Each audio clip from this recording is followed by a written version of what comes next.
Welcome, family, and thank you for joining me again here on the front porch at Sweet Bee's Honey House. It is so hard to believe that August is already halfway over. Here we are in week 3 of the Every Bit Counts Challenge. Thank you, Jessica from Three Rivers Homestead, for coordinating this event. We are having so much fun.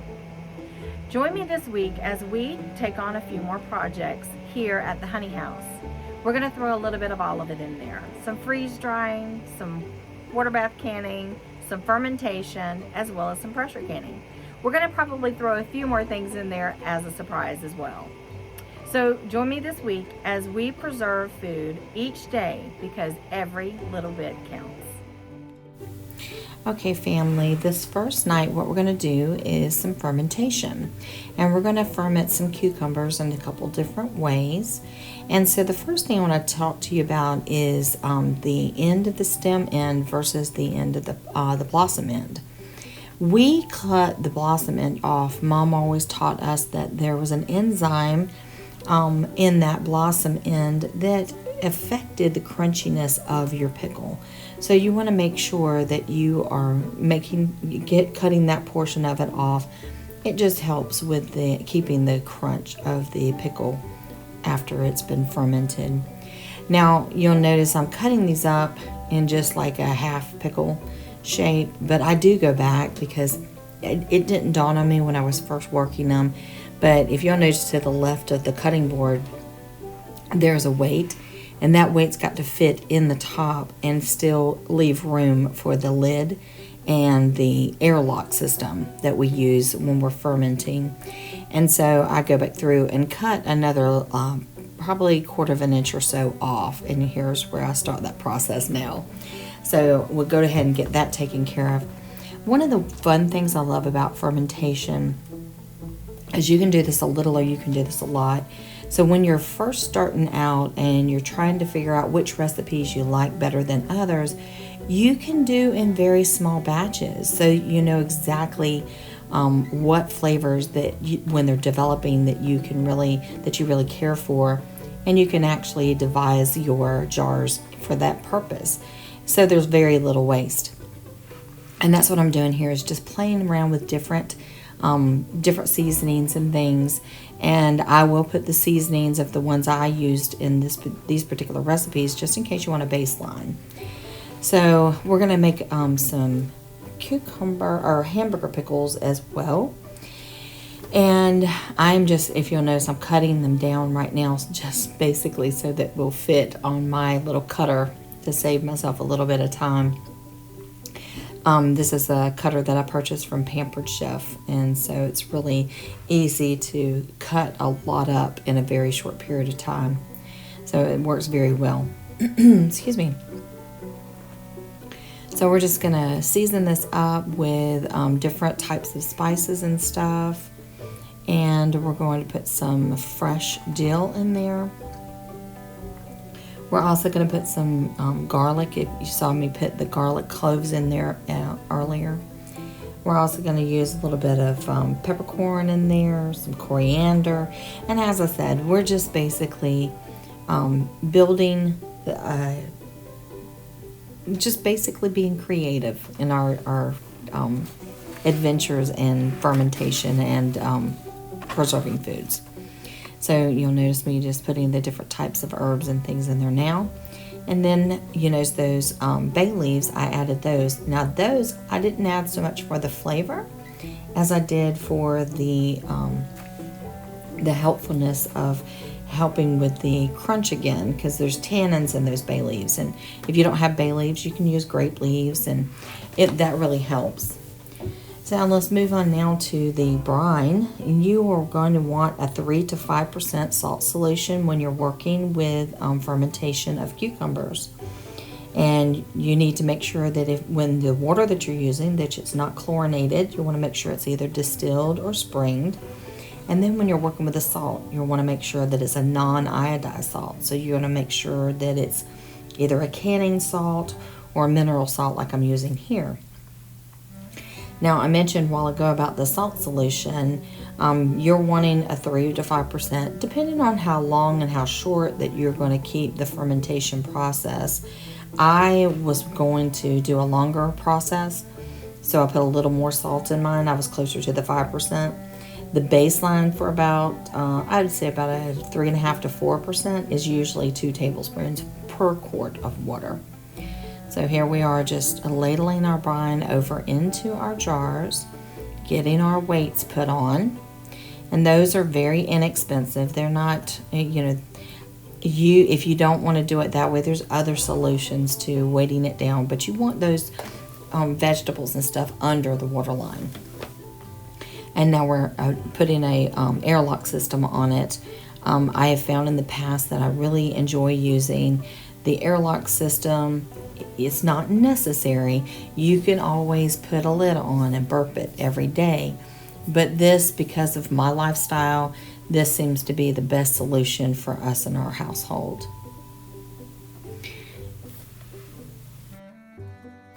Okay, this was on the same day. I had just had some extra peppers and I was afraid that they were going to go bad. So I went ahead and just chopped these up, put them on a cookie sheet, put them in the freezer, and just flash froze those so that we can use them at a later date. Okay, family, this evening we decided to work up some beets. So these we got from Azure Standard. We went ahead and washed these beets. We placed them in a stock pot. We cooked them covered with water for 15 to 25 minutes so that the skins would be really easy to remove. And then we went ahead and we chopped those up and got those in our canning jars. Normally we pickle our beets, but this year I wanted some for sides as well as some to put on salads. So we're going to go ahead and pressure can these. This is a low acid food, so it does need to be canned under pressure. So this is a 30-minute process. And depending on your area, we're going to use the electric pressure canner today, but if you're using a weighted or a dialed pressure canner, please check the National Center for Home Food Preservation website to make sure that you're using the proper amount of pressure for your area. So as I said, this is 30 minutes of pressure canning, and then after we took those out of the jar, please note the coloring of it is very different than when we put it in. And that's because we did not have the roots, nor did we have the stems when we cooked them. And so it does bleach them out a little bit, but they taste so wonderful. Now the rest of our beets, we went ahead and cut those up and we put those in the freeze dryer. And we processed those. It took less than 24 hours for them to freeze dry. And then we took those and we put them in our little herb grinder here. And we ground those up so that we could use that powder in different things. My husband enjoys beet powder, but he cannot take beets. And so we went ahead, and this was our solution to make sure that we had beets in his diet. So we go ahead and we grind them up, and then we sift them down into another jar so that we can get any big chunks out. And then he's able to take these beets and he's using them in his yogurts and his smoothies, and he's still getting a good amount of beets without having to worry about the taste, which is one of the things that he doesn't necessarily like. So it's just another way that we utilize our beets.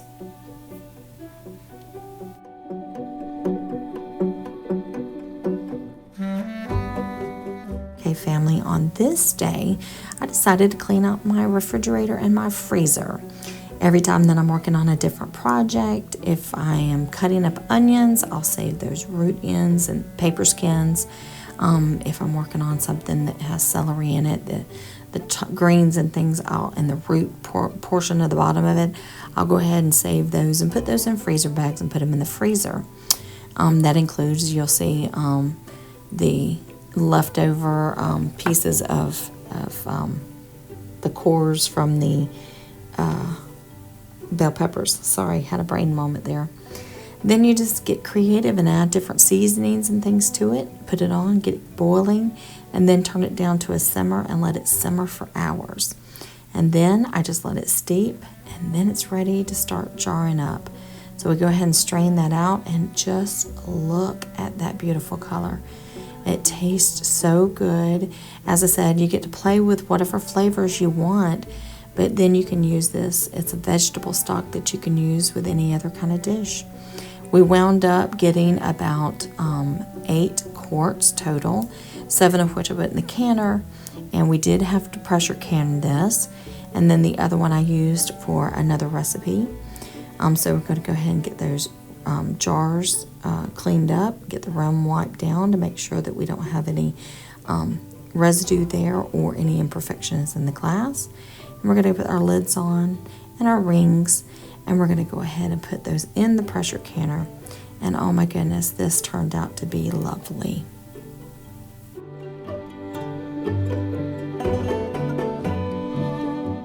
Family, on this day we were blessed with a bunch of mangoes. So a brother gave me these and I was super excited. He has a tree that has this fruit on it, and so we went ahead and started making mango jam. So this particular recipe calls for 3 large mangoes, and since I had so many, I went ahead and made 3 batches. I'll go ahead in the description and leave the recipe that I went by. So you see me here talking about the seed that's on the inside. We're going to go ahead and cut the skin off, and we're going to save that for another recipe. We're going to cut the fruit, as much of it off of the seed as we can, but we're going to save that seed because we're going to also make some mango jelly. And we're going to use that seed to do it. And these things were just loaded with juice. It was so tasty. So we went ahead and just cut those skins off. And as I said, we cut the meat off as well to save it. Now, in the on the sides there, the 2 side pieces that I cut off, I'll show you how my dad used to cut those for us. And oh my goodness, it's a great treat when you're a little kid and you get one of these halves. We'd fight over who got a half versus who got the seed, because that seed's pretty tasty too. So whenever my dad would get the sides off like this is the way he would cut them for us and flip them inside out so that we could just eat directly off of that half, just like that. So in this case, I went ahead and just cut them with my knife. You can also use a spoon to spoon those out, which by the end of the evening, I went ahead and grabbed a spoon just so I could get as much of the meat off of that side piece as I possibly could. But I didn't get rid of those skins. After I cleaned them out really good with a spoon, I went ahead and saved those as well so that we would have them to use with our jelly. Now I went ahead and put this on the stove and heated it up and added all of the other ingredients. I added 1/4 of a cup of sugar per batch. I also used 1 tablespoon of lemon juice per batch. And I went ahead and got that back up to a boil, and I let it simmer for about 15 minutes or so. And then it was ready to go ahead and get the canner ready and get these ready for a water bath can. And these will can for 15 minutes in a water bath canner. We went ahead and ladled our preserves in the jar. And we went ahead and got the jar lids cleaned up, or the rims cleaned up. We were leaving about 1/4 of an inch head space in these jars. And then we go ahead and get that cleaned up. And you'll notice I forgot to wipe my rim, and then I was like, oops. So I went ahead and got that cleaned up real quick and then put my lid back on it. And then we put the rings on, and we just made those rings fingertip tight. And then we added those to our water bath canner. In most instances, except for the stock, I did use my electric canner for these processes. So that was a very hot jar, so I moved it back over with the jar puller. And we got that in there for 15 minutes. And after it was complete, oh, I want you to look at these jars. They were beautiful. Now here, when we take the lid off, notice that we are lifting that away from us so that we do not get steam burned. And then we use our jar puller to just pull straight up that jar of mango preserves. And look how beautiful that is. And it's so, so tasty. Now I did have a couple mangoes left over, and so I went ahead and cut those up and put those in the freeze dryer for a treat. It took less than 24 hours, and oh, these were so yummy. family, on this day, we actually received a blessing of a bunch of buttermilk that was being sold very cheaply. And the reason being is because it was getting so close to its expiration date. So what do? We freeze it in time, basically. So we brought all of the containers home and we prepped the freeze drying machine, and we went ahead and emptied each one of these containers into a tray of the freeze dryer. Now this is the best way to put liquids in the freeze dryer, is just to pull the tray out just a little bit and dump the liquid in. We use it for when we're doing eggs, scrambling eggs and put in the freeze dryer, as well as buttermilk, regular milk, juices, stock, because we will put our chicken stock, beef stock, things like that, and we'll freeze dry it as well. And that way we've got it on the shelf. It lasts a lot longer, as long as you're properly packaging it. And so we just went ahead and put this in the freeze dryer, and it takes just a little bit longer than 24 hours because there is a lot of liquid in this. So it takes a little more than 24 hours, but then we have a beautiful product afterwards that will be shelf stable if properly packaged for over 25 years.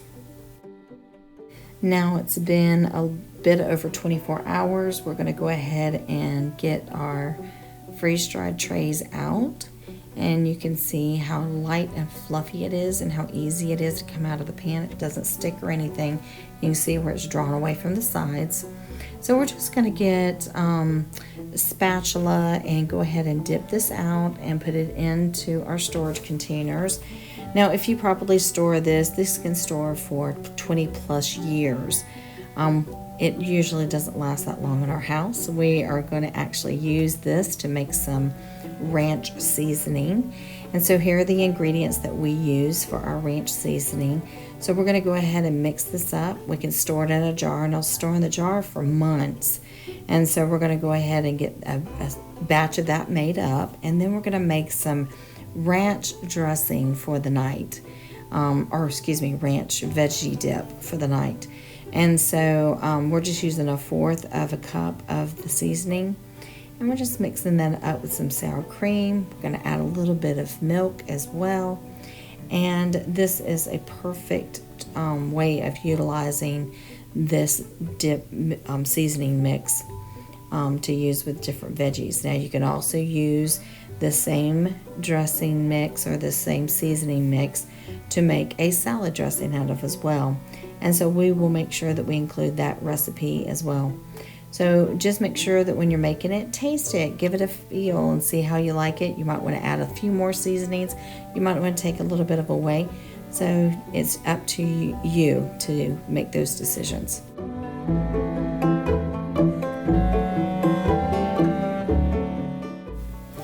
Okay, family, since we didn't have a lot to do with the buttermilk, I wanted to do something else for this evening. So I went through the cupboards to look and see if I had anything, and I discovered that I had some honey that was crystallizing.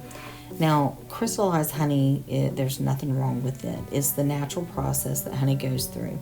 All that it's doing is the sugars that are in the honey are binding together to create those little crystals. And so, as I said, there's nothing wrong with it. It's just a good sign that you've got high quality honey and that it's in a raw state.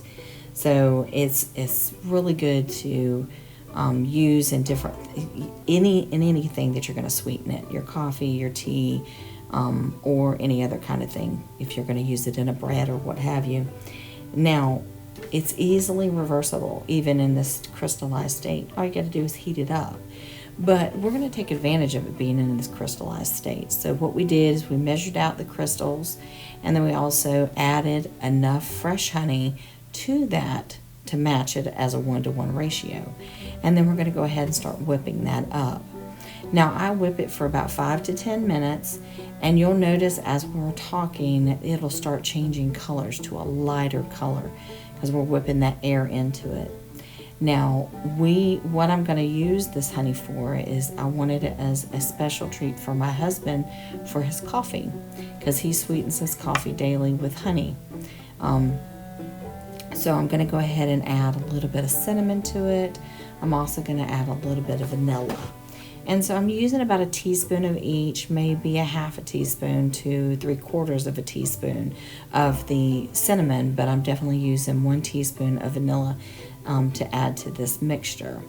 So once I get it to where it's actually, you notice it's getting lighter in color, it's changing its texture as well. So it's going from it's that crystallized versus half honey, regular honey state, and we're whipping the air into it, and it becomes a lot more creamier. So here's where we're adding, and I'm just going to mix it a little bit, and then I'm going to let it sit, and then we're going to go ahead and start whipping it again for another 5 minutes or so. And then we're going to go ahead and transfer that into a jar, and we're going to have that jar on the shelf for my husband to be able to utilize with his coffee. Now, the wonderful thing about crystallized honey and whipping it up this way into this creamed honey state is just like real honey, it has an indefinite shelf period. So you don't have to really worry about this going bad, because it's not going to, you're not going to have any kind of issues with it, because honey is one of those products that'll pretty much last forever on your shelf. So we're just going to go ahead and get this whipped back up, and then we're going to add it to a container that we're going to keep right by the coffee pot so that my husband can utilize it. So we're going to go ahead and see, this is with all of the ingredients mixed in, and with us fluffing some more air into it, and then I just put it in this jar so that my husband can use it in his coffee. Okay, family, on this night we started working on a project that we've been saving things for quite so many months. This is our peach scrap jelly. Every time that I worked any peach product that we throughout the season, I would say anybody that was helping me, or a video that I might have posted, it's like, hey, save that peach pit, or save those peelings. And so we went ahead and we put those in on the stove, covered with water. The ratio for that is for every 2 quarts of peach discard, you will use 6 cups of water. So I had about 2 batches here total, because I had about a gallon of peach scraps in the freezer. And see, that's the wonderful thing. You just put it in your freezer bag, keep it in there until you have enough to do the project. So we went ahead and covered that with the 6 cups of water for every 2 quarts of scraps. And we went ahead and boiled it and just let it sit and simmer and stew for hours. It was one of those projects that you can sit on the back burner and just let it simmer. And so we went ahead and strained all of the scraps, making sure that we utilized as much as we possibly could. We went ahead and strained it through a cheesecloth as well. And then we were ready to put this on the stove. So we've got 3.5 cups of juice here that we created through our scraps. Now, we are going to go ahead and add 1 tablespoon of lemon juice to this. And then we're going to add 1 box of pectin. You know, we're dealing with really ripe fruit. There's not a lot of pectin in this, so we're definitely going to want to add the pectin. So we're going to make sure that this is dissolved really well. And then we're going to put this on the stove and bring it up to a boil. And once it starts boiling, this is one of those projects that you really need to watch, because once it starts boiling, that's when we're going to go ahead and add some sugar. So we'll immediately add 4.5 cups of sugar as soon as it starts that boiling process. And then we're only going to boil that we'll let it come back to a boil, and we're only going to boil it for 1 minute. Now, I will be honest with you, this first batch turned out perfectly. And then I had a visitor come over, and my husband had come to visit me at the honey house.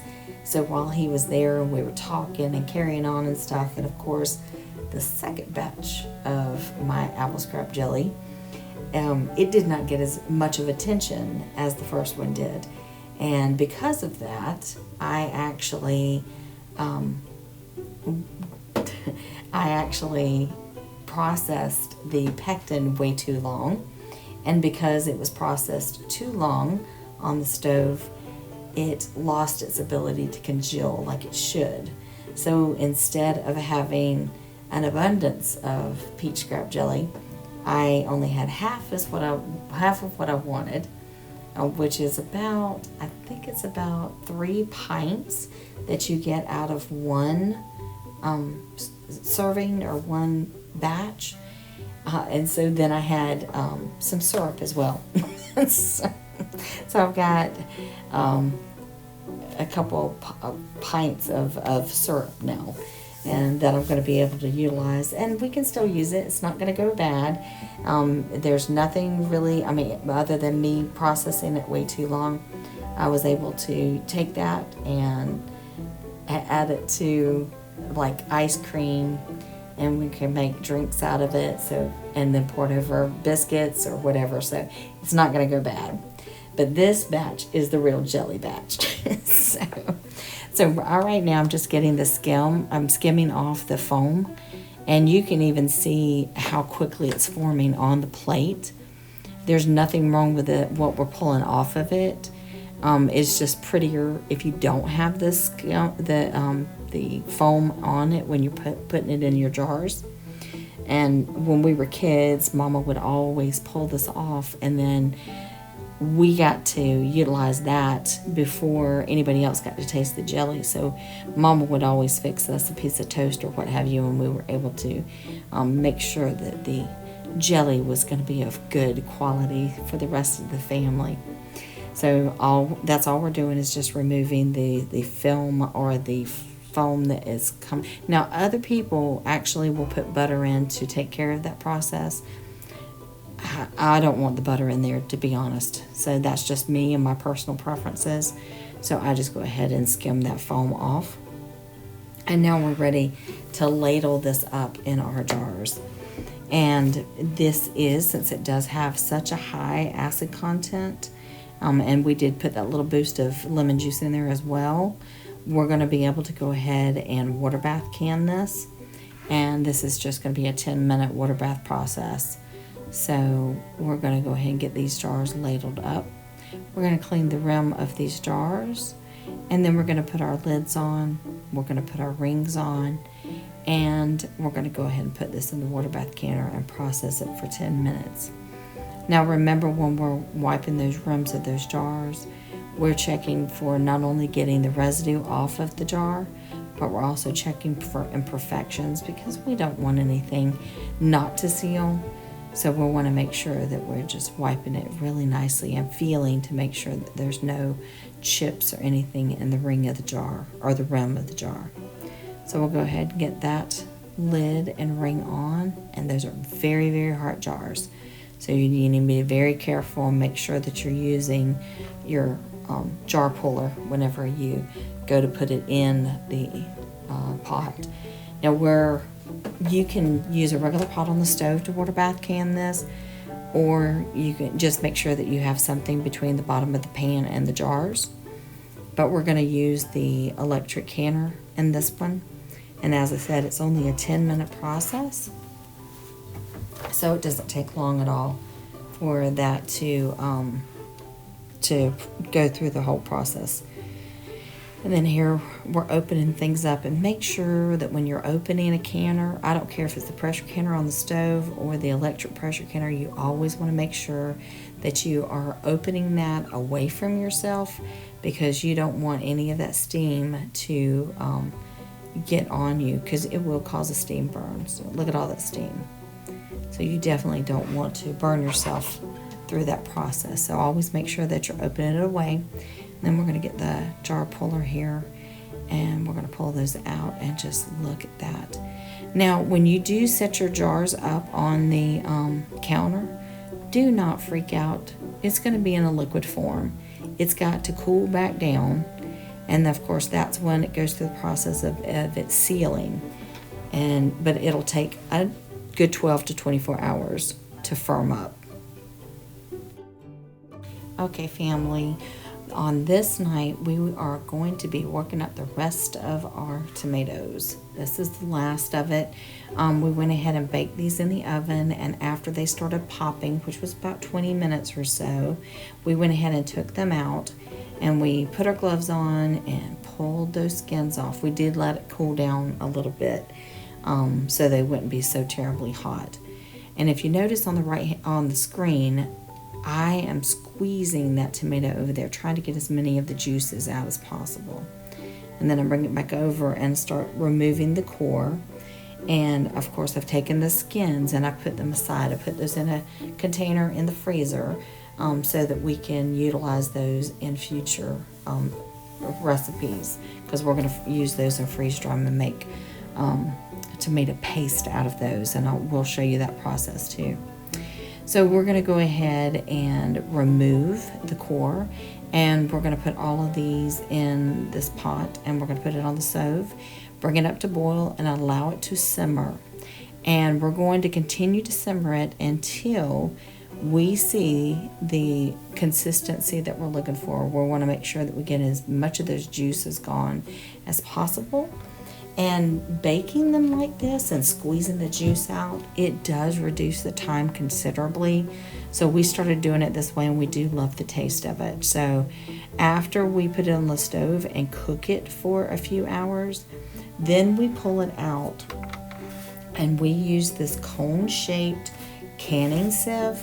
It helps with removing the seeds and things. We've already removed the peelings because we want to use those in a freeze-drying recipe. So then we're going to go ahead and just move that around, and it's so very simple, and it takes all the seeds out, but it gives me all of the flesh. And so we just keep dishing that out and keep moving it over, and oh my gosh, it's so easy, so simple, and it's not near the setup as my food mill. So this is so much easier. My sister gave me this years ago, and I use it for when I'm making blackberry jelly or mulberry or anything like that has lots of seeds in it. This is perfect for that. So it gives me all of the yummy that I want out of it, and I don't have any of the seeds that's going to get caught in our teeth and don't necessarily taste good.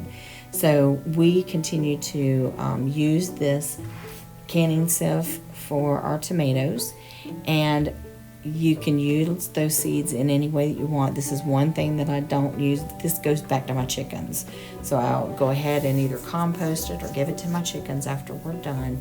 But all the rest of it, I'll take that up, and I think I show it here in a few minutes where I take a spatula, and yep, there we go. And I just pull the rest of that tomato sauce off of the outside. And it is just the perfect consistency, and it just tastes so yummy. So this is the base of a bunch of other recipes. So you can actually can this if you want to. You don't necessarily have to. If you're going to go straight into making the other things, you're going to can them at that process. But if you're going to can this, I suggest putting 2 tablespoons of lemon juice in here. And then if you're going to put it in quart jars, I usually go ahead and if I'm going to put it on the shelf for any period of time, I go ahead and add just a little bit of salt to it. But this is going to be a water bath can. And for our particular elevation, depending on if you're using pints or quarts, I usually will do this for about quarts. I do it for about 40 minutes. But as I said, we're about to use this for a bunch of projects. But I want you to look and see how beautiful this sauce is. I mean, it's just absolutely gorgeous, and it tastes so good. So we're going to go, as I said, we're going to be using this in the next week or so. I am going to can some of it, and which I do. I'll show you. I don't go through the whole entire process, but it is an easy water bath can. But just look at that jar of tomato sauce. It is just gorgeous. So as I said, this is a water bath can for quart jars, 40 minutes. And you're going to do the same process that we always do, making sure that we debubble it, making sure that we wipe the rim of our jars, making sure that there's no sauce there, and as well as making sure that there's no imperfections. And there we go. I just was a little behind myself there. And then we are going to put our lids on, and we're going to put our rings on, and we're just going to make that fingertip tight, and we're going to add that to our water bath canner. And you can either use an electric canner or you can use it right on the stove. But these turned out beautifully, and the color and the taste, it was just fantastic. So, and then we'll start our next project from there. It's been a fun week, family. Thank you for joining us.